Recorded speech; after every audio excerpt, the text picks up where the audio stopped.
My name is Anas Arimiao Anas. I'm an undercover journalist and a lawyer.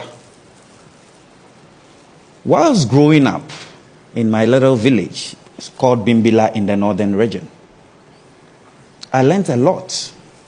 Bimbila is predominantly a nomadic place, and we usually live in round houses.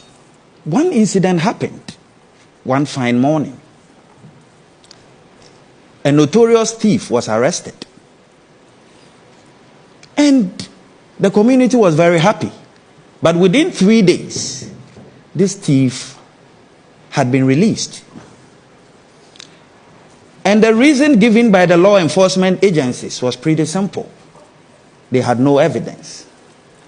So as I grew up and I became a journalist, I even saw this in a more wider scale, because I realized that politicians sought refuge in always saying that there was no evidence whenever civil society began to question them. With this thinking, I decided to have my own type of journalism. I look at three main things when I do my journalism. I name, shame, and jail. When I say naming, shaming, and jailing, I mean that when I go undercover, I collect the hardcore evidence, team up with the law enforcement agencies, and at the end of the day, testify in the court of law to make sure that the bad guys are put behind bars. See, the people who disrupt our democracy ought to be dealt with through direct and frontal attack, not obliquely or half-heartedly. You see, there is no point in doing journalism and then at the end of the day having these bad guys and walking on the same street with them. So as I kept on moving, I have over the years done many stories and played many roles undercover. I have been a woman undercover. I've been a madman. I've been a sheikh. I've been a pimp, and played many other roles to enable me bring that evidence. Over the years, my Chinese sex mafia story, for example, the traffickers who trafficked girls from Asia to West Africa are in jail for 45 years. Talk about the Nana Kwesi Agyeman story, where a pastor raped girls as young as 3. He's in jail for 12 years. Talk about the Seps cocoa smuggling story. They are in jail put together for 16 years. So, as I kept on growing, I started learning. I did go undercover as a prison inmate. And this time it was in Sawan prison.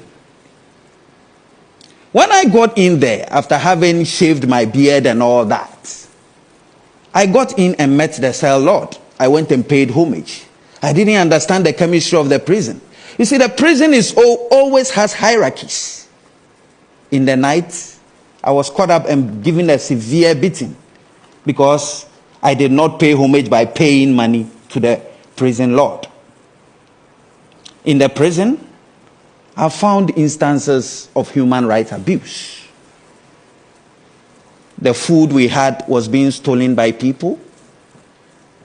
We had very bad health care. And it was even easier to get cannabis, cocaine, and other things in the prison than on the streets.